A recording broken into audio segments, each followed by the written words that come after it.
There's Kinsley Apartments, and then the tree line is the proximate boundary, property boundary.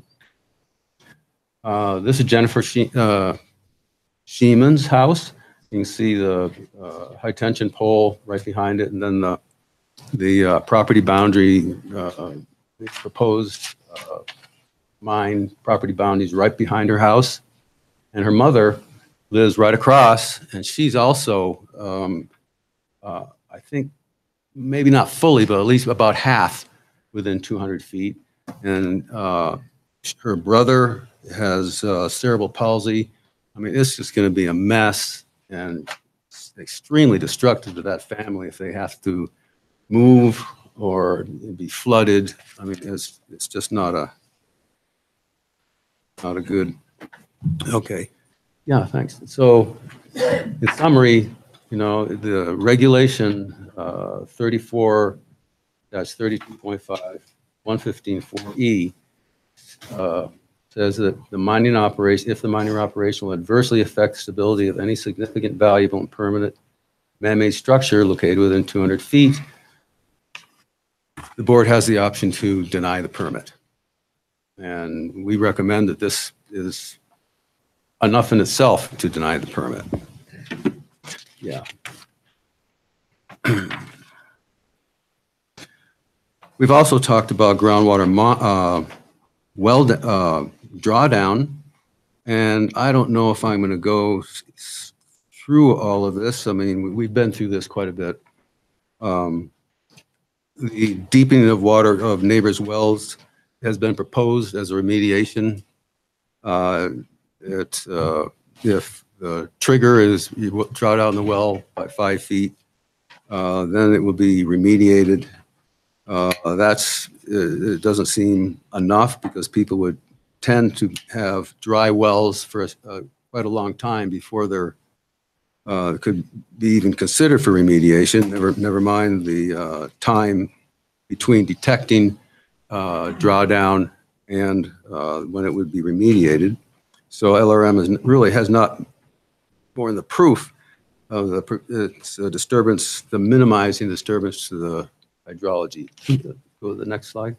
Great. This is a list of 25 wells that were compiled by the LRM survey. 7 of these wells have total depths. So I took that data, next slide please, and calculated what the saturated, based on the depth, the water depth, stick up total depth, could calculate the saturated depth. We see that over 70%, 5 out of 7 of this sample has less than 5 foot saturated depth. So if you're using a 5 foot trigger, over 70% of the wells are going to be dry before they could possibly be augmented or remediated in any way. And that's all I wanted to do with this slide. This impact will potentially have significant, 5 foot can have a significant impact on vegetation that uses groundwater, and many species do. LRM conducted a survey of vegetation around the maximum dewatering drawdown around 10 feet. And so no vegetation species in the area of maximum drawdown there are no species that could survive on groundwater alone within that area of maximum drawdown. That really doesn't help the residents that are nearby that are within the 5 foot area of drawdown, and could very well impact vegetation. And since they don't have any water for in their wells for surface watering, and then they're losing their groundwater, we're going to have could potentially have significant vegetation impacts.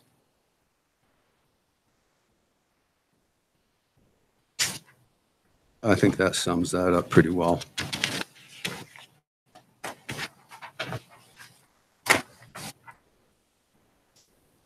Yeah, and so in looking at, Patty knows a lot more about the neighboring water well uses.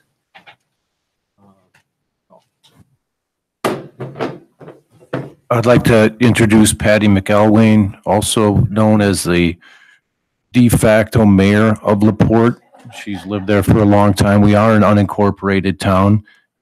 We do have a sub-area plan that governs a lot of our land use policies, but we do not have our own city government. So here she is, our de facto mayor, Patty McElwain. She can also give you some of her.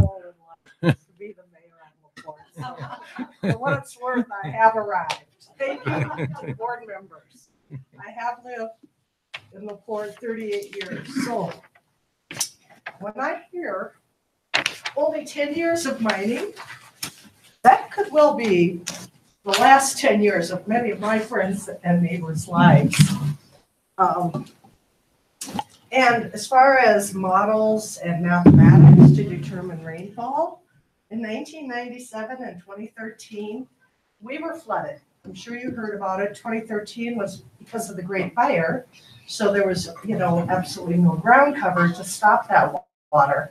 And literally, in a couple of neighborhoods, people were getting around in boats, like their little kayaks and rowboats. So models of mathematics don't always have the correct answers.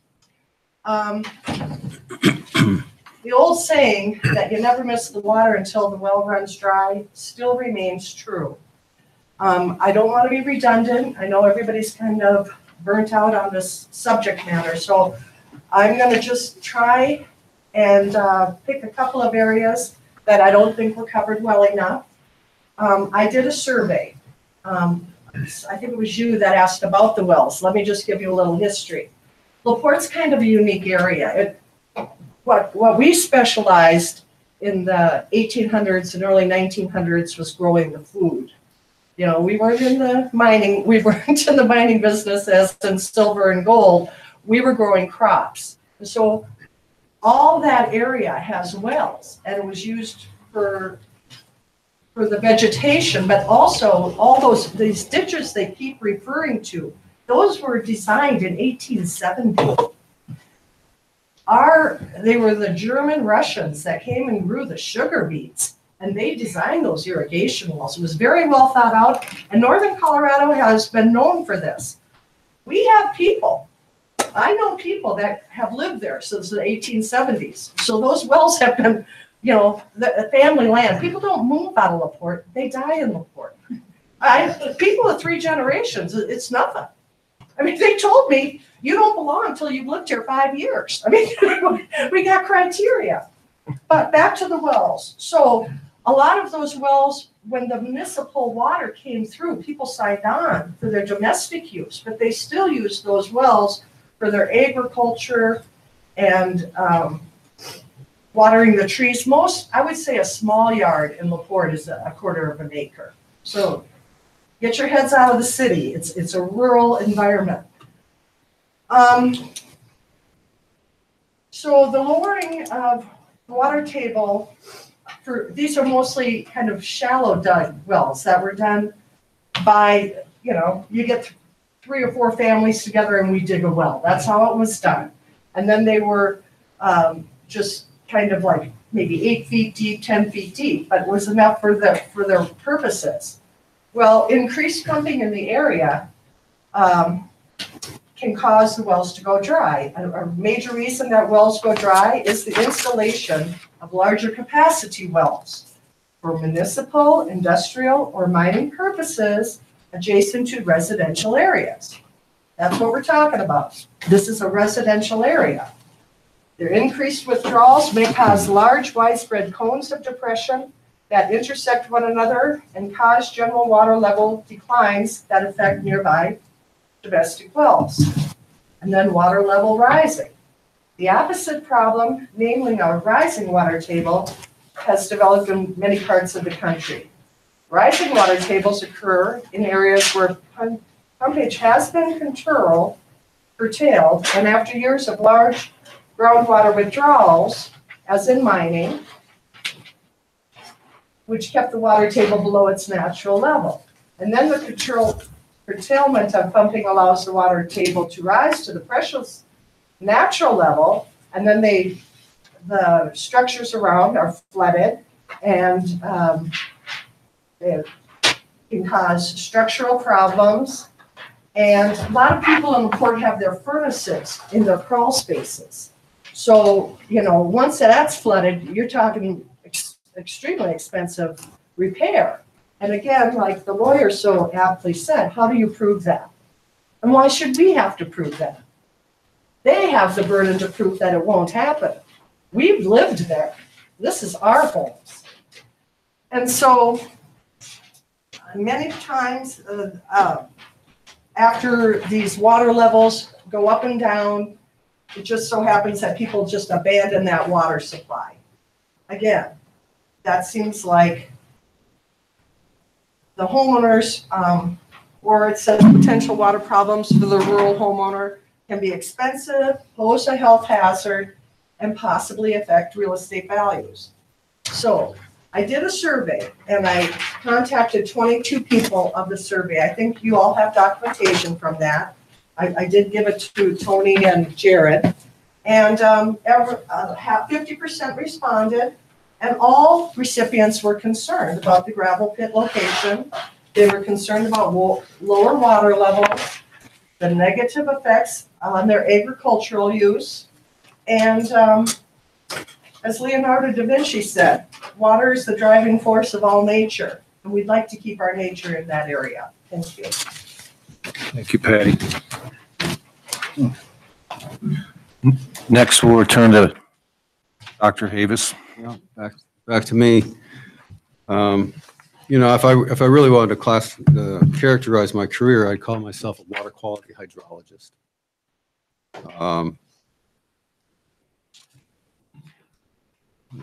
Next slide. Yeah, I passed out the report, potential water quality issues from Cretaceous pure shale. Pure shale contains significant concentrations of arsenic, lead, selenium, and uranium. It's noted in watershed studies. Outcrops of pure shale is correlated with high uranium and selenium concentrations in the surface water. So it's known that it leaches out of shale. I further identified arsenic and lead. Lead is not particularly soluble in water, but we presented some concerns about potential groundwater contamination, and then we heard earlier that concentrations of selenium and other metals are not seen in significant quantities in some of the pits converted into reservoirs. I haven't seen any measurements, however. I would like to see proof that those concentrations are low in the reservoirs. Yeah, the next slide, please. LRM conducted some sampling of the pure shale in the pit area. However, the way these are a couple example Knox pit well logs, and this, of course, we have the overburden in the yellow. This isn't very bright. And below the alluvium is weathered shale. Below the weathered shale is the competent shale bedrock. Now, the cores analysis, chemical analysis that I've seen measured the concentrations at the very surface of the weathered shale, where you would not expect to find toxins in thousands of years, unless there was rock or something overlying the shale, preventing the groundwater from leaching it. And then the other measurements provided were from the competent bedrock shale, which, yeah, that has a lot, and we knew that. We didn't get good measurements of the what's in the weathered shale. And this other core, there's apparently no weathered shale, which is a little scary. I'm not sure how that happens in that particular place. Perhaps it was just in an area that was not weathered when it was geologically exposed to surface water, or then through the millennium to groundwater. The next slide, please. Thanks. So a diagram of the pit liner, proposed pit liner, shows a key shown in red. So this says to me that shale is going to be excavated during the construction of the liner. I guess next slide, please. Well, I did in a couple slides, I have done a calculation to show how much shale would have been excavated and what's the potential for groundwater pollution from that shale.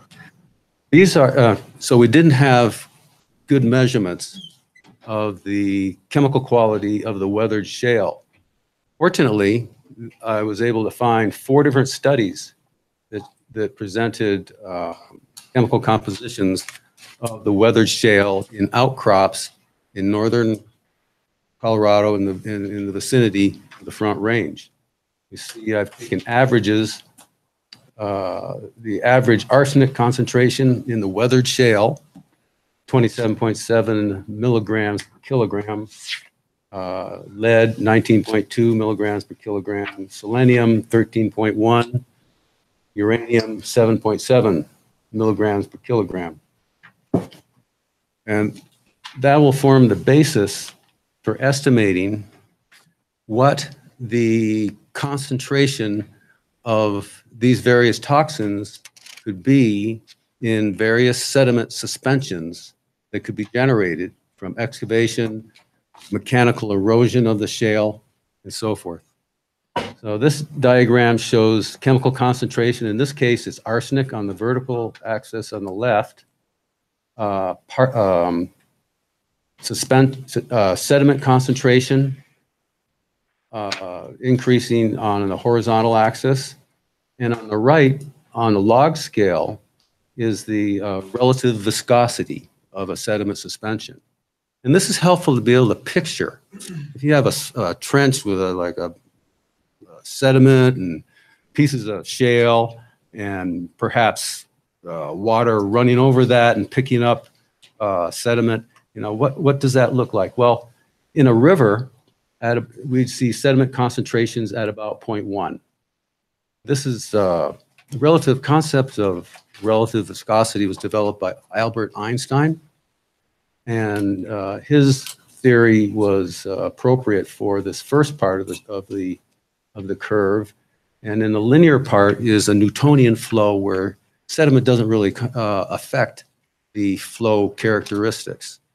As you move up the curve to say 0.2, you get a more viscous sediment flow where the sediment's actually affecting the flow. Traveling up the curve, the relative viscosity curve to 3, where you'd have the relative viscosity increases very quickly, and at about 0.3. And then a rheology scientist, Zhu, extended Einstein's relative viscosity curve to incorporate consolidated sediments. And that made a beautiful way to approximate the particle concentrations and solution aqueous phase concentration volumes in sediments. And so this is a good way to visualize sediment suspensions. At about 0.4 is when the sediment suspension becomes consolidated. At about 5 is where the weathered pure shale would appear on this curve. So of course, this is the case for arsenic. And so of course, the arsenic concentration will increase linearly in the solid phase. More solids, more solid concentrations. The lower curve represents the aqueous phase, right here. And in the aqueous phase, this was calculated using adsorption relationships such that you can calculate the aqueous phase concentrations in a suspension based on the solid concentration and the solid concentration of chemical. And you can see, and you'd use all of these lead, selenium, arsenic, and uranium had adsorption isotherm relationships, either the Freund-Link or the Langmuir isotherms, very well-known relationships. And so this system of using the sediment relative viscosity was able to calculate the solid concentrations and the associated aqueous phase concentrations for various sediment suspensions. And the next slide, please. So this table shows for points 1, 2, 3, 4, and 5 that we saw on the relative viscosity curve, shows the concentrations in the solid phase. How to get my own, I think your battery's running. For arsenic, lead, selenium, and uranium across the top, we have both solid and aqueous phase concentrations for all of the various toxins that we are concerned with really in the shale. In very low sediment concentrations, the aqueous phase concentrations approximates the National Drinking Water Quality Standards, or is lower even in some cases. Where it becomes more viscous, we were definitely exceeding the National Drinking Water Quality Standards for the aqueous phase alone. So I took the estimated 2,600 feet of drain that is proposed to be excavated into the pure shale, the weathered pure shale, and assumed that it was all mixed into groundwater. And then considering only the aqueous phase toxin concentrations, I was able to estimate how much groundwater would be contaminated to the National Drinking Water Quality Standards. So for arsenic, it was 15.5 acre feet would be able to be contaminated to the National Drinking Water Quality Standards. Now that's mixing all of the shale. I mean, that wouldn't happen. I'm not sure how they're containing the shale. And that's actually quite something of we should be concerned with, is the dispersion of shale into the groundwater and pit water system during excavation of the key.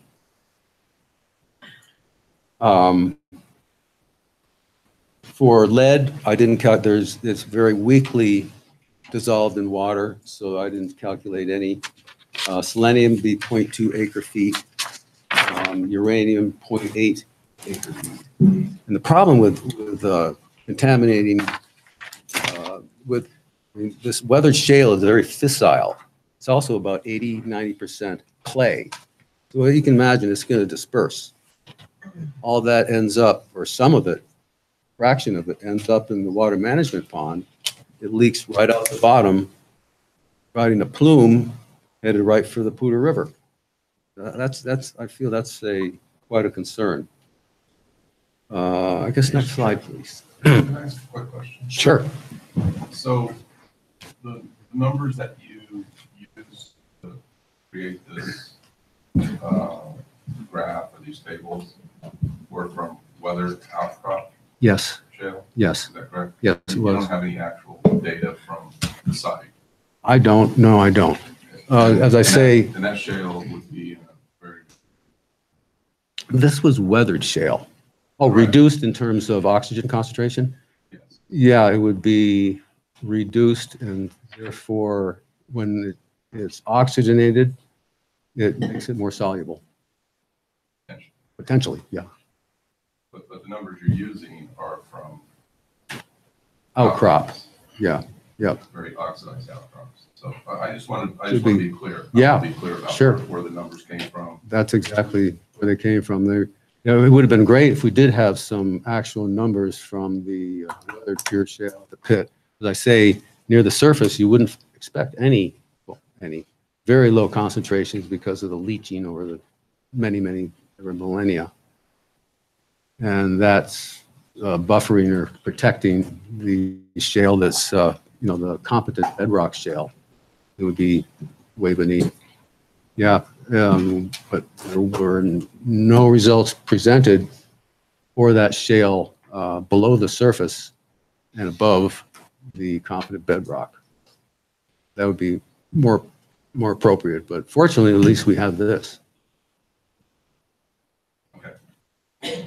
Any other? So as I mentioned, the excavated and or eroded pure shale could end up in the water management pond.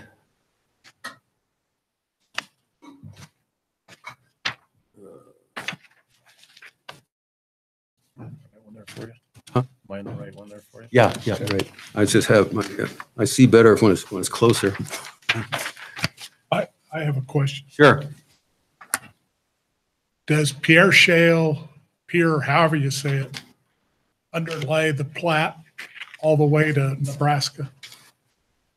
At some depth it would. I'm not really, there is, pure shale extends out into Nebraska. Let me ask you this. Is there Pierre Shale under the alluvial deposits on the Platte as far as Sterling? I couldn't tell you.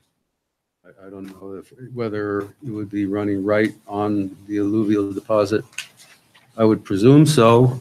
Some of these studies. Well, I know that pits on the Arkansas have Pierre Shale under. Yeah. And, in western Colorado, it may have been the Arkansas River drainage is where, I believe that's where these studies were done on watersheds that had pure shale outcrops. Not in western Colorado. In western? The Arkansas River? Well, There's no Arkansas in the west. no, I know. Well, yeah. There are several studies. I thought there was one out. It might have been a different shale, but they're quite similar. Do you suspect that all of the sealed pits along the Platte and the Poudre and wherever are generally bottomed by Pierre Shale? I couldn't say. Well, what's your estimate as an expert on water quality? Do you think most of them have come down to Pierre Shale? Yeah, unless there's pure shale. I believe there's the stratigraphy I think there are some areas where pure shale is overlain by sandstone. I'm just going on recollection now. I haven't studied the bedrock stratigraphy extensively. But I think the main issue here is the excavation keying the pit liner into the pure shale and potentially mechanical erosion in the pit.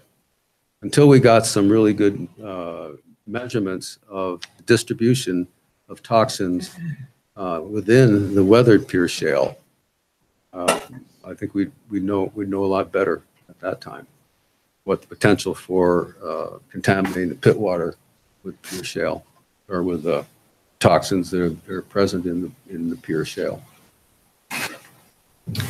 A question about some of your sources as well. The borings that you're referring to in your written report here, in Table 2, Where are those taken from? It says Laporte, but You know, how close are to the, how Some of close are they to these- the site? some of these well logs were not identified very well. Sorry, very accurately. Okay. So these particular ones, as I say, I can't tell you. I think there's just some, I think originally there were some real, MW06, MW11, MW12. I just don't see any.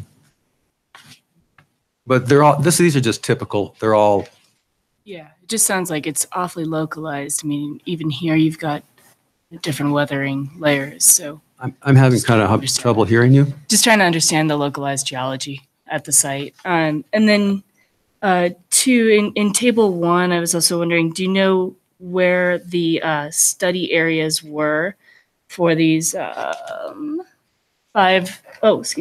references? Do you know how close they are to the site? They're generally northern Colorado. Okay. Okay.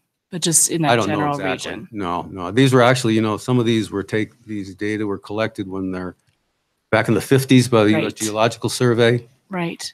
And they were looking for uranium Okay. typically, Okay. but they also had analyses of the shale that show these other data. Okay. Thank you. Yeah, so I don't know exactly. And it's clear that the pit well logs were taken from the Loveland Ready Mix submission. Right. That, you understand that part of it, right? I'm sorry, say that again. These, what do you call them, Bob? These well logs, These well logs were what was submitted by Loveland Ready Mix Okay. in Yeah. their documentation. Right. Okay, just wanted yeah, to make these that are, clear. Yeah. so yeah, these are from the Knox pit. Oh, these are from the, Yes. Yeah. thank you. The Yes, logs. that does I'm help. sorry, I misunderstood your question.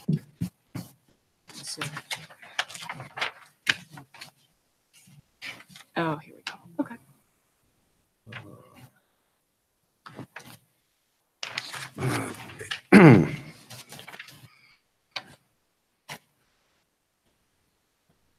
Yeah, we talked about potential contamination of the water management pond. If the water management pond is monitored as a precaution to creating a groundwater plume, if you're monitoring once a month or so, you can get quite a substantial plume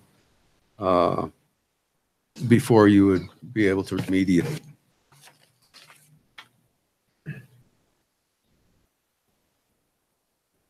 I was also had a concern that the single upgradient well identified in the reports for measuring background, it looked like it was right on site and very close to a potential area for excavating the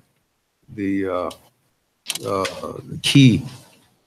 And that could really bias the results if you had high ambient concentrations comparing with down gradient concentrations. And in the down gradient well it was in a shallowing, which I was concerned it could miss a plume going by. One would think that the plumes might follow along the lateral drain side. And so if it was measured right in the shallowing area, down gradient of the pits, it might not be the best location.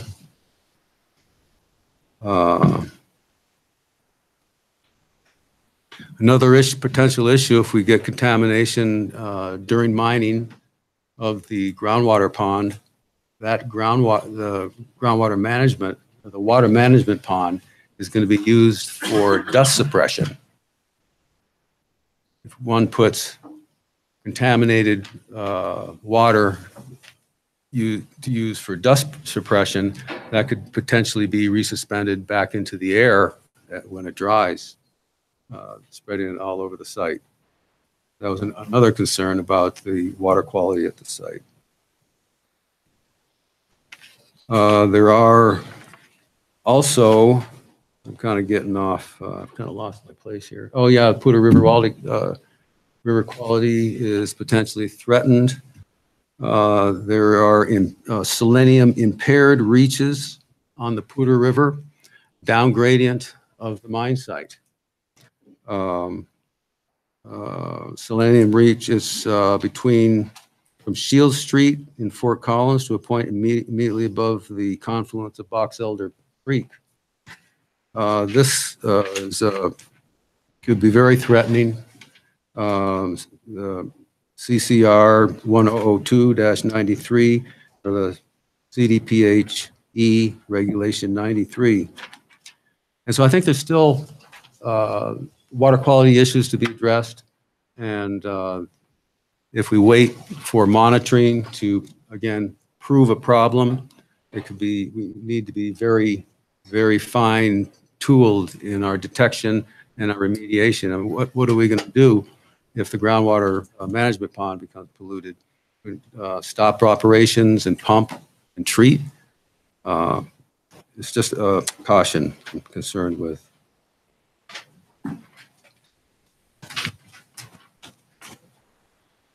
We did some research and found, is there any other questions on the water quality here, Shale?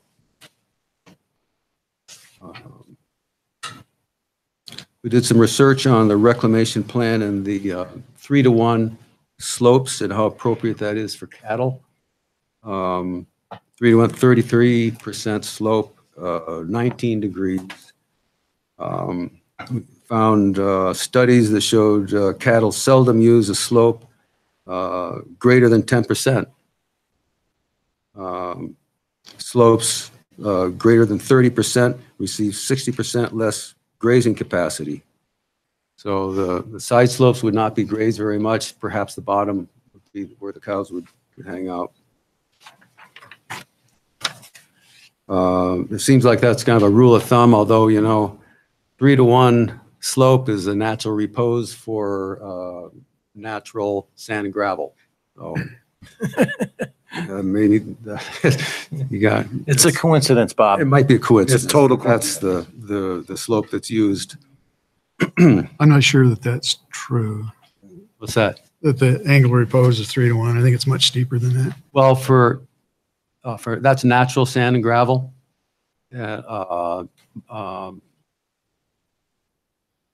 Industrial sand and gravel, more like 45%. Okay. That's the last thing I read on it. I'm quite sure it's not 3-to-1. And cattle do use 3-to-1 slopes. Oh, the In western Colorado, they do. the cattle. Yeah. Shorter legs in the west over there. Shorter legs in the western slope. Yeah. It was already on the slope. No, yeah, it's just a discrepancy that I want to point out, and I've cited a couple of references here. So we feel that, I don't want to belabor that too much, but we just feel that it should be, gentler slope would definitely make much better grazing area. But it does show the LRM didn't really meet its burden of proving that the grading is appropriate for post-mining, post-extraction land use. There's burden of proving the slopes are too steep to be traversed by livestock.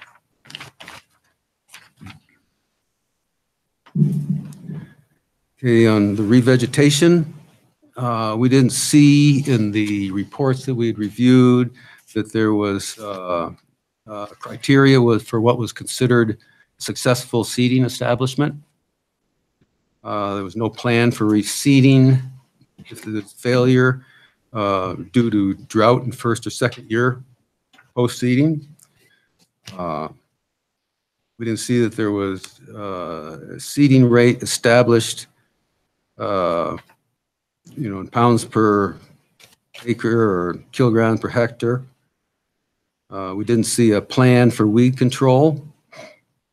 I think the proponents admitted their spoke of the cheatgrass. The cheatgrass could be a major problem on the site and surrounding areas. And then the seeded species are cool season, none warm season, increasing susceptibility to negative impacts on seasonal drought. One species was an exotic, even though their text in the report it said that all were native. All species were grasses, no forbs or half shrubs or shrubs. All but one are stipa. All species were bunch grasses, which are not as grazing tolerant as sod-forming grasses. Sod-forming grasses with high crown basal cover mitigate erosion, dust storms during drought. And this is this and the above indicates low structural and compositional diversity on the site. The statement that seed will be drilled and or broadcast stoned really is unacceptable unless it said and broadcast. Drilled and broadcast, not or. Seeded surface seed is more susceptible to dry surface soil, wind movement, and granivory. So we feel that the application didn't meet the burden of proving that the species chosen for revegetation is compatible for the proposed post-extraction land use. CRS 34-32.5, 164F, and that the reclamation plans meet the requirements of the regulations. This slide provided by Dr. Dan Muchunas shows a 15-year-old graded, seeded grassland after the 2008 dust storm. Only the sod-forming Gracillus is present, although other seeded species occurred under the average year condition. Note the elevated crowns due to erosion in bare spaces between plants.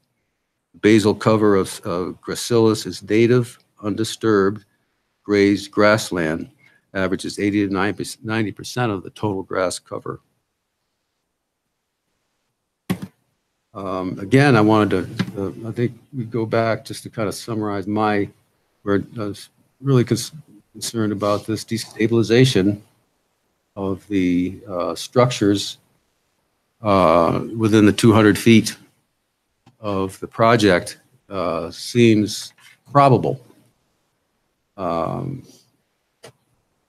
out that the board, again, may decide to deny the application based on that in the regulations.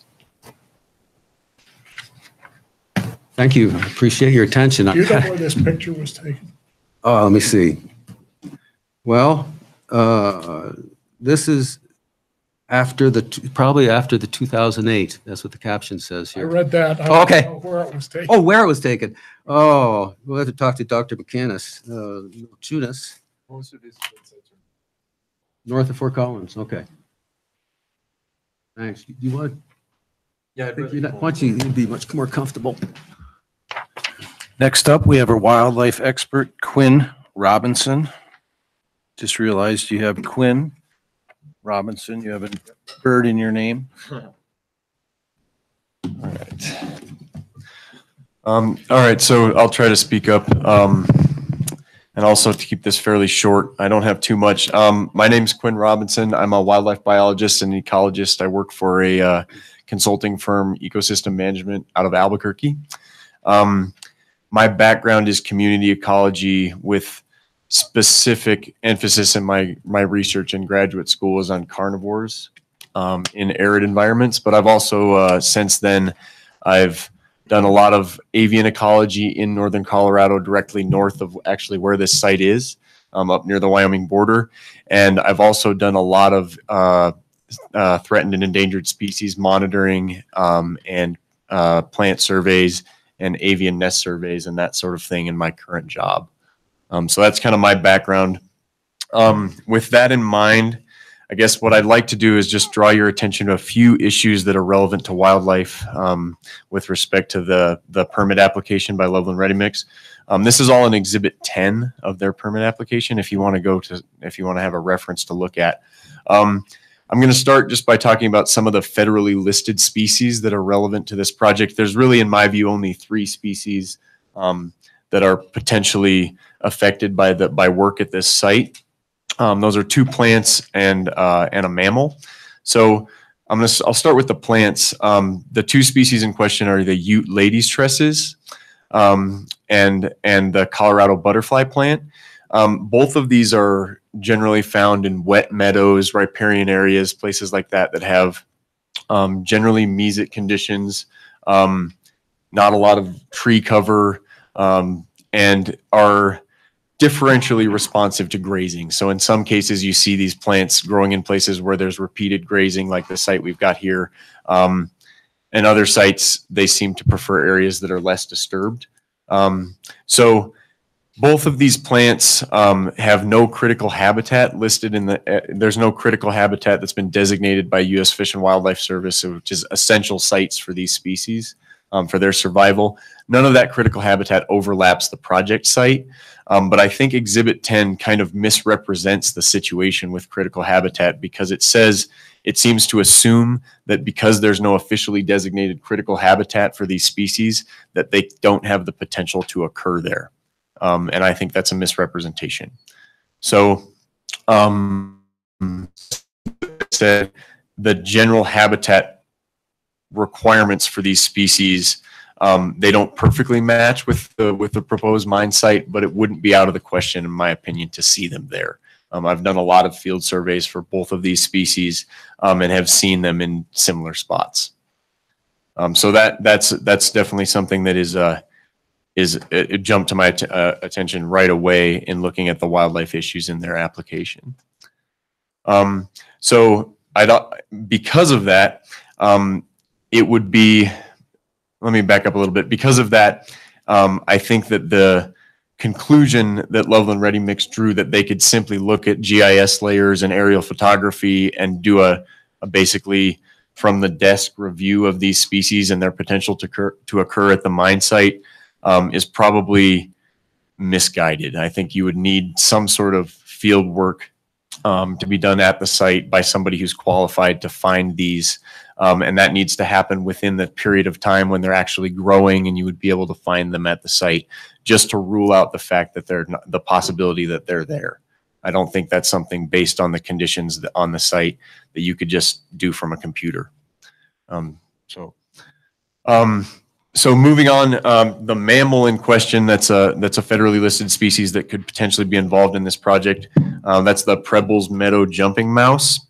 And the first thing I'd like to draw your attention to is the habitat characterizations that Loveland Ready Mix puts forward in their proposal to the division are not correct for this mouse. They say it prefers, let's see, the exact wording is shrubby habitat, which is not correct. It's a grassland species. So by assuming that this mouse can't be found in the site in question because it lacks shrubby habitat is not accurate. So the habitat requirements for the Preble's meadow jumping mouse are pretty specific. You're not going to find this thing just anywhere. It has really specific nutritional requirements, very weird hibernation behavior, and has really specific habitat requirements as a result. But again, based on the conclusion that they draw that it's, unlikely to be found in this area is, in my view, probably premature, just because I don't think they've categorized its habitat preferences correctly. Let's see. So before I move on, does anybody have any questions about federally listed species? Because those are really the main issue. There's tiers, obviously, of protected species from federal to state to, county and local area. But the federally protected species are really, as far as wildlife and protected plants goes, those are the main issues. So if anybody has any questions about that, I'd like to take those before I move on. Okay. Okay. In the division's rationale document, they talk about the Preble's jumping mouse and that they did a separate review. And in their document, they say that critical habitat for the species has been designated and the proposed project is outside of the critical habitat. Yeah, that's what I was saying before. So critical habitat is just to be clear, is something that the Fish and Wildlife Service says is an essential site for the continued existence of a species, right? So I'm not sure exactly, but I think it's about 12 miles north of LaPorte. There's a piece of that habitat for Preble's jumping mouse. That does not obviously overlap with that site. But you can have a threatened or endangered species occur in a spot without it being designated as critical habitat. Does that make sense? Yes. So that's what that's referring to. Okay, and then, okay. Good. Okay. So then, when are you required to conduct a survey if it is designated as critical habitat? And Yes, certainly. If it's designated as critical habitat, but if it's not designated as critical habitat, then what are the parameters? it depends a little bit. Usually if there's federal, if there are federal permits or federal funding or federal land involved, then yeah, a survey is going to be required. But it's ultimately up to Fish and Wildlife Service to determine that. So in most cases, again, it depends a lot on the land use and who owns the land and that sort of thing. But yeah, generally Fish and Wildlife Service will make that determination. Anything else on federal species? Okay, so I'd like to move on. This is also in Exhibit 10. This involves their raptor and nesting bird discussion. So the first thing I want to point out is that the timing of their nesting surveys for all of their birds is pretty flawed. When I do in my job, almost every nesting survey that we do,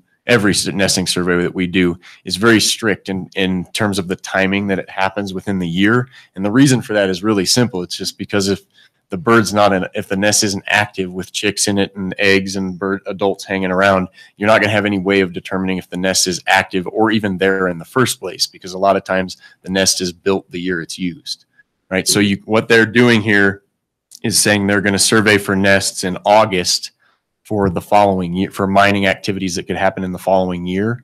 And I've seen this happen where you do a nest survey in February, even come back to the same spot 3 weeks later and there's a nest there.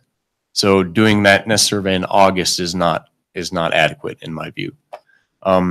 Likewise, that would be part of their ongoing monitoring protocol after this, if this was authorized. By the same reasoning, their conclusion that there are no avian nest sites or only 2 avian nest sites on the property is also flawed for the same reason. That's something you have to make a determination of every year. They also suggest that the habitat is generally not good nesting habitat for various raptor species because of the current human use of the area. I think specifically what they're talking about, if you can remember the map, is in reference to 54G, County Road 54G, which does have regular traffic. But raptor species are variable and all bird species are variable in their willingness to tolerate human disturbance. So something like a road, yeah, if you want to go back to that, Pete, that'd be great. Just some sort of map so we can talk about this. But something like a road that has a relatively constant and predictable flow of activity, they're generally going to tolerate that. They're a lot less tolerant to intermittent things like heavy equipment use, loud noises, that kind of thing. But certainly the presence of County Road 54G there does not by any means say that you wouldn't see a red-tailed hawk nest or an osprey nest or something like that in the surrounding area. And lastly, about nesting birds, they mention in Exhibit 10 also that ground nesting birds is generally incompatible with the site because of disturbances that are there, so livestock grazing and that kind of thing. That's just not true. There's a lot of species that habitually nest. So for example, horned larks, lark buntings, meadow larks are all ground nesting birds that often preferentially seek out grazed sites. So if they're hoping to, allay any concerns with Migratory Bird Treaty Act by saying that there's livestock grazing at the site, therefore we can't have ground nesting birds, that's not true. So they can't rule that out based on livestock grazing, in my experience. Migratory Bird Treaty Act? It's a federal act that protects those species. The birds you mentioned fall under the Migratory Bird Act. Well, meadowlark certainly would, as would lark bunting. Yeah. Yeah, but the point is that they're saying that ground nesting birds, period, aren't going to be at the site because of livestock grazing, and you can't get away with that. So I think that's all I have. The one thing I would add, just to follow up to a point that Dr. Havis made, is about wildlife effects with respect to selenium. I'm sure most of you are probably familiar with this, but we tend to think of selenium primarily as a drinking water quality issue, but there are also really serious potential problems with wildlife and bioaccumulation when you have elevated levels of selenium in water. So if that is a concern, which, you know, I tend to think that Dr. Havis's opinions and thoughts on this are sound. I think we may also have some concerns about the wildlife aspect of the selenium situation as well. So. We had that in the comments.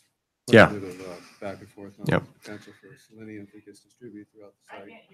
Oh, I'm sorry. We had some of that in the comments as well, in the potential for selenium getting distributed throughout the site. If it's incorporated in the pit bottom, sediment suspensions, you could get leaching up into the vegetation near the surface, accumulation, as Quinn says, in plant matter and consumption by wildlife, it can be poisonous. Yeah, and that has bioaccumulative effects. So species at the top of the food chain, like bald eagles, golden eagles, osprey, that kind of thing, are going to be the first victims of that problem from a wildlife perspective, at least. I think that's all I have, Pete, unless anybody has any questions about this.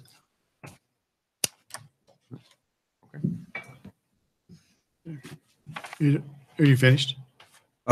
Yeah, we're finished here. I just want to repeat the sections of the code that have been repeatedly, the criteria have not been met, and the burden of proof often rises to not even being close to having been proved. That the application is complete. Many of the reports are inadequate, if not filed at all. That's just one example. The board may deny the application if any part of the proposed mining operation, the reclamation program, or proposed future use is contrary to the laws or regulations.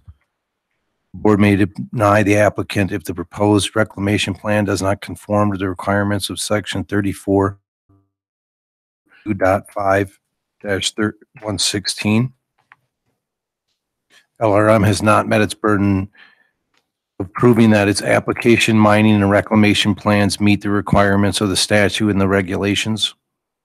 And for the reasons stated in this hearing, and no Laporte gravels, comment letters, LRM section 112 permit, and that application should be denied.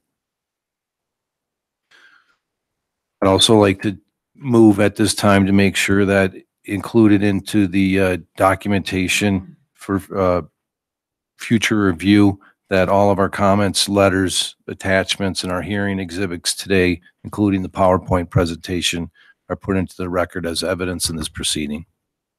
Thank you. They already are. Do we want to wait for cross-examination now, or what's next up? Why don't we take a break? Okay. And then we'll come back and do cross. All right. We break for 5 minutes.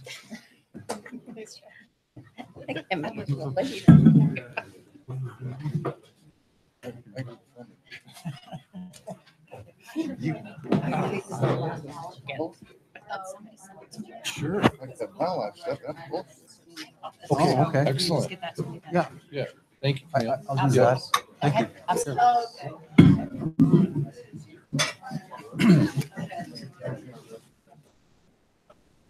We're on schedule, right? Yeah, we're doing good.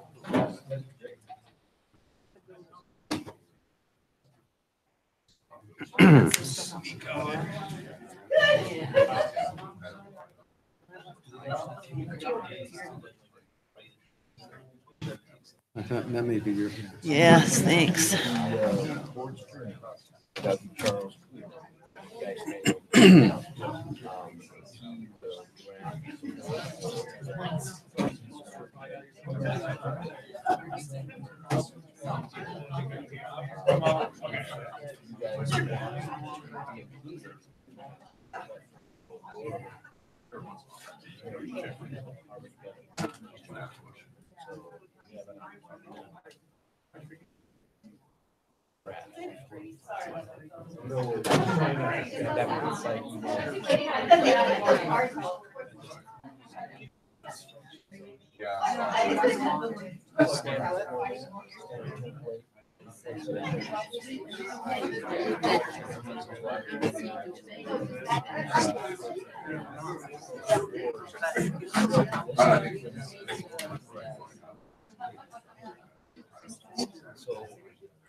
Just summarize the testimony that was provided.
I know some people who know some people.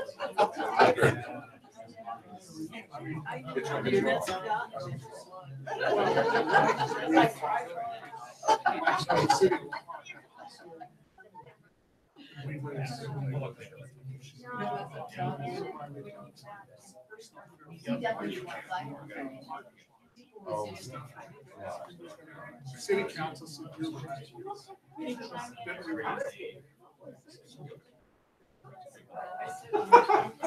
had a deal, so we went to council. I'm really nice to that. You know, they just switches.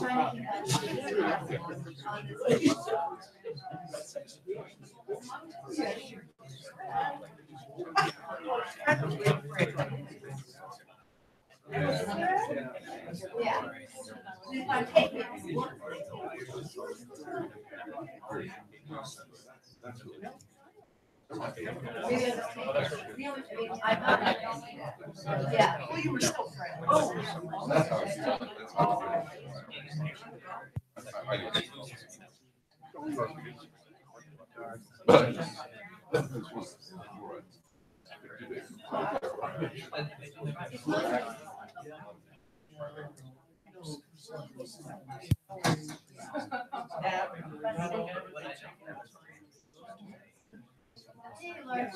We're talking about how I keep up with I'm going to Copenhagen and Scotland.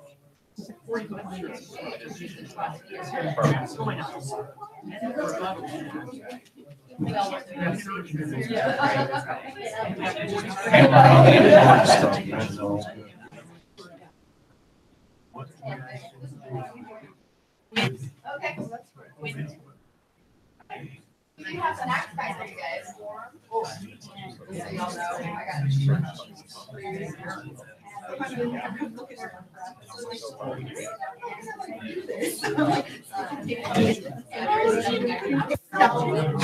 got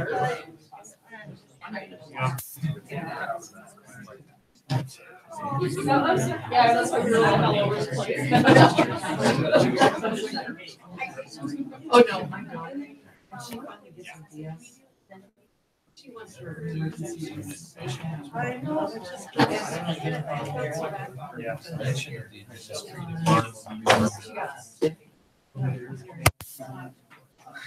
In January, so she had this.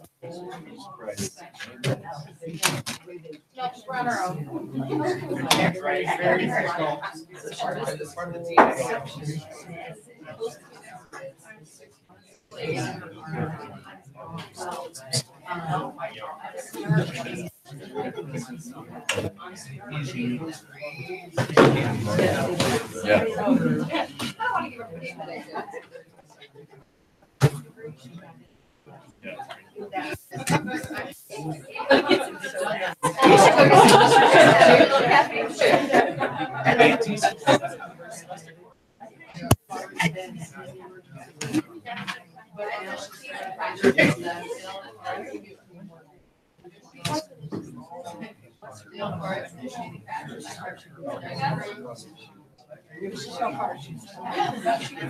Oh, you guys got some. I didn't even see it there.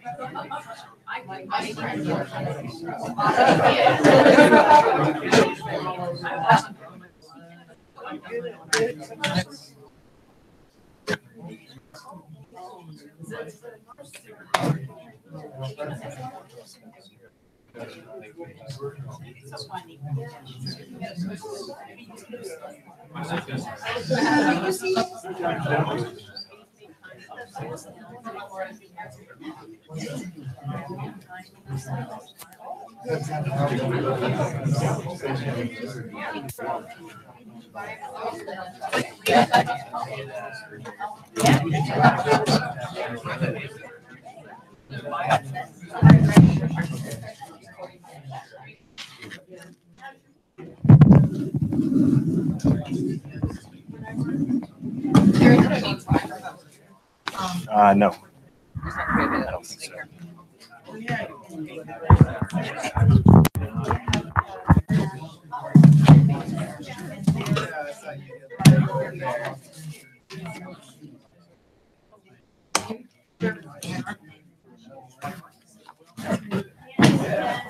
Do you want me to sit next to you or are you going to call up? I'm not gonna, I don't think I'll have. It's really if I have questions. He's gonna probably have to. I'm not really sure how pretty. I'm not sure but so I can talk to some of the stuff that he did to verify their geotechnical stability. Questions I'll have. I'm not